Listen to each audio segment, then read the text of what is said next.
با سلام خدمت شنوندگان عزیز. داستان فابل نوشته آدریان یانگ، مترجم پگاه خدادادی، قسمت اول اون رو براتون میخونم. عوضی باز میخواست مرا جا بگذارد. از میان درختها کوی و بقیه را دیدم که قایق را به سمت آب هل میدادند و از زیر پاهایشان ماسه بلند میشد. قایق توی آب شناور شد و من سریعتر دویدم. در مسیر پاهای برهنه‌ام را روی ریشه های در هم پیچیده درختها و سنگ های پنهان در زیر خاک می گذاشتم. همین که از لابلای درختان بیرون آمدم بادبان باز شد. کوی را دیدم که نیشخندی بر لب داشت. فریاد زدم کوی، اما کوی اگر هم از میان صدای امواج صدای مرا شنید واکنشی نشان نداد. به سرعت از سراشیبی ساحل پایین دویدم. از روی ماسه های خیس و آب کفالودی که یک موج در حال برگشت بر ساحل به جا گذاشته بود به طرف قایق جست زدم و در حالی که پاهایم توی هوا تکان می‌خوردند با یک دست از ریسمان عقب قایق آویزان شدم. محکم به بدنه قایق خوردم و همچنان که قایق از ساحل دور میشد پاهایم توی آب کشیده شدند. هیچ کس کمکم نکرد. ناسزاگویان خودم را از کنار قایق بالا کشیدم. کوی که سکان را گرفته بود و با نگاهی خیره به افق قایق را به سمت صخره مرجانی جنوبی هدایت میکرد گفت پرش خوبی بود فابل. نمیدونستم تو هم میای. موهایم را بالای سرم جمع کردم و به او چشم قره رفتم. توی این هفته سومین بار بود که سعی میکرد موقع غواصی رفتن مرا جا بگذارد. اگر اسپک همیشه خدا مست نبود به او پول میدادم تا به جای کوی با قایق مرا به صخره ببرد، ولی برای رفتن به صخره به یک قایق مطمئن احتیاج داشتم. باد در بادبان بالای سرمان پیچید و قایق را به سرعت جلو راند. بین دوتا غواص آفتاب سوخته برای خودم جایی پیدا کردم و نشستم. کوی دستش را به طرفم دراز کرد. کرایه‌اش میشه 1 سکه. از بالای سرش به جزایر مرزی نگاه کردم، جایی که دکل کشتی‌های بازرگانی در باد شدیدی که می‌وزید به این طرف و آن طرف تکان می‌خورد. کشتی مریگولد آنجا نبود، ولی با غروب آفتاب پیدایش می‌شد. از کیسه آویزان از کمرم سکه‌ای درآوردم و با دندان‌های به هم فشرده کف دست کوی گذاشتم تا به حال آنقدر سکه از من گرفته بود که دست کم نصف پول قایقش در آمده بود. قایق سرعت گرفت و از میان آب پیش رفت. هرچه پیشتر از ساحل دور می شدیم رنگ فیروزه‌ای آب‌های کم عمق جای خود را به رنگ آبی آب‌های عمیق می‌داد. به عقب دم دادم و دستم را کف قایق کشیدم. خورشید وسط آسمان بود و تا مد چند ساعتی وقت داشتیم. آنقدر وقت بود که کیسه ام را از سنگ‌های آذرین پر کنم. کمربندم را دور کمرم محکم کردم و به بررسی یک به یک ابزارم پرداختم. چکش، تیشه، ماله و ذره‌بین. بیشتر غواص‌ها ماه‌ها پیش بیخیال صخره مرجانی شرقی شده بودند، اما غریزه‌ام به من گفته بود هنوز سنگ آذرین در آب‌های آنجا هست و درست حدس زده بودم. پس از هفته‌ها غواصی عاقبت سنگ‌های آذرین را زیر یک بیرون زدگی توی صخره پیدا کرده و پولدار شده بودم. بلند شدم و ایستادم. باد به صورتم تازیانه می‌زد و رشته موهای قرمز تیره‌ام را اطراف صورتم بالا می‌برد. تکل را گرفتم و از روی عرشه خم شدم تا به آب که به سرعت از زیر قایق می‌گذشت نگاهی بیندازم. هنوز برای پریدن زود بود. کوی که سکان را محکم گرفته بود به چشمهایم زل زد و گفت فابل کی می‌خواهی به همون بگی اون پایین چی پیدا کردی ها؟ چشمانش به رنگ تاریک ترین شب‌های جزیره بودند، آن زمان که طوفان جلوی نور ماه و ستاره ها را در آسمان می گرفت. بقیه سرشان را بلند کردند و همانطور که خاموش به من نگاه می‌کردند منتظر جواب ماندند. دیده بودم که چطور توی بندر به من زل می‌زدند و آهسته با هم پشپش می‌کردند. هفته‌ها بود که غواص‌ها چیز زیادی از صخره‌های مرجانی پیدا نکرده و برای همین بیقرار شده بودند و این به هیچ وجه خوب نبود. با این حال هیچ وقت فکرش را نمی کردم اولین کسی که مستقیم این سوال را از من می پرسد کوی باشد. شانه‌ام را بالا انداختم و گفتم صدف مرواریدساز پیدا کردم. کوی خندید و سرش را تکان داد. تکرار کرد صدف مرواریدساز؟ که اینطور؟ او از خیلی از غواص‌های جزیره جوال جوانتر بود و پوست برنزه‌اش هنوز به خاطر ساعتها زیر آفتاب ماندن چروک و لک نشده بود. هرچند آنقدر پول چاپیده بود که برای خودش قایق بخرد و کاسبی راه بیندازد. گفتم راستشو میگم. کوی 2 مرتبه به من خیره نگاه کرد و این بار با حالتی کاملا جدی سعی کردم چهره‌ام را آرام و خونسرد نشان بدهم. 4 سال از روزی که روی ساحل داغ جزیره رها شده بودم میگذشت و من در این مدت به تنهایی از خودم مراقبت کرده بودم و در ازای به دست آوردن ماهی گندیده برای سیر کردن شکمم در آبهای زیر صخره‌های مرجانی شیرجه زده بودم و به خاطر غواصی کردن در قلمرو غواص‌های دیگر بارها از آنها کتک خورده بودم. در جزیره جوال به قدر کافی خشونت دیده بودم، اما تا این لحظه موفق شده بودم از کوی دوری کنم. کوی از آن آدم‌های خطرناک بود که به هیچ وجه نباید توجهشان را جلب می‌کردم.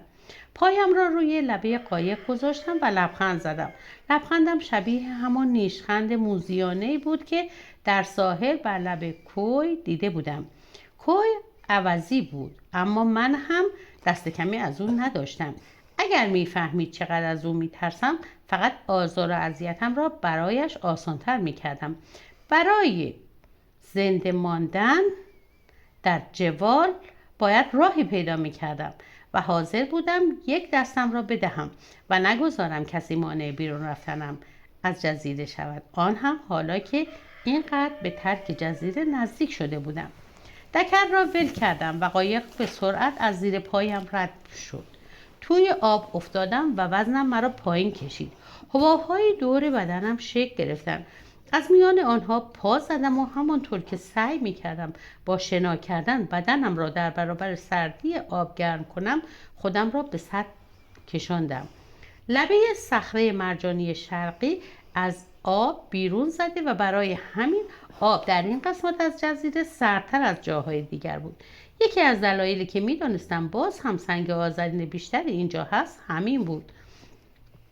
قایق کوی به سرعت از من دور شد و با بادبانی افراشه در آسمان آبی بدون ابر به سوی جزایر مرزی رفت. وقتی قایق پشت جزیره ها از نظر ناپدید شد، برگشتم و در جهت مخالف به سمت ساحل شنا کردم. صورتم توی آب بود تا بتوانم صخره مرجانی زیر پایم را ببینم. رنگ‌های صورتی، نارنجی و سبز صخره مانند صفحه‌های پراکنده نقشه‌ای که زمانی روی میز پدرم دیده بودم در نور خورشید می‌درخشیدند. باید دنبال یک بادزن دریایی زرد روشن با ساقه شکسته می‌گشتم که از قبل نشانش کرده بودم. سرم را از آب بیرون آوردم و دوباره ابزاری را که به کمرم بسته بودم بررسی کردم. هوا را به آرامی به درون ریه‌هایم کشیدم و با همان سرعتی که مادرم یادم داده بود توی آب هوا را از سینه‌ام بیرون دادم. ریه‌هایم منبسط و بعد منقبض شدند و فشاری آشنا را در قفسه سینه و میان دنده‌هایم حس کردم. چند بار دیگر با سرعت بیشتری نفس کشیدم و نفسم را توی آب بیرون دادم. سپس برای آخرین بار نفس عمیقی کشیدم و پایین رفتم. گوشهایم فوری کیپ شدند.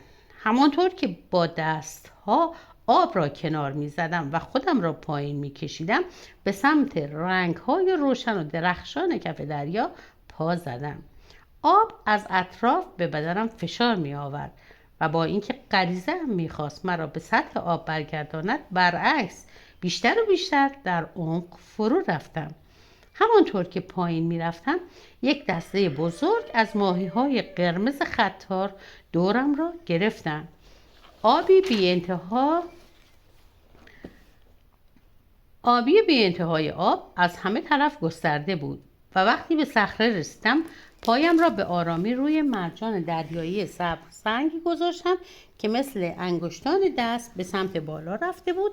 لبه صخره را گرفتم و خودم را زیر آن کشاندم. اولین بار سنگ آذری را زمانی پیدا کردم که در جستجوی خرچنگ زیر صخره شیرجه زده بودم. میخواستم خرچنگ ها را به جای دستمزد به پیرمردی در بندرگاه بدهم تا دوربینم را تعمیر کند. دستم تصادفی به سطح صاف و صیقلی سنگ خورد و پس از 3 روز تلاش بی‌وقفه برای به دست آوردنش سرانجام شانس به من رو کرده بود. وقتی پاهایم را روی بیرون زدگی صخره گذاشته و فشار داده بودم تا به طرف سطح آب شنا کنم، یک تکه از صخره شکسته و ردیفی از سنگ‌های آتشفشانی با حفره‌های سفید پدیدار شده بودند که خوب آنها را می‌شناختم. این سنگ‌ها فقط یک معنی داشتند: گنج. با فروش سنگ‌های آذرین به تاجران کشتی مریگولد در 3 ماه گذشته به اندازه کل 2 سال اخیر پول درآورده بودم.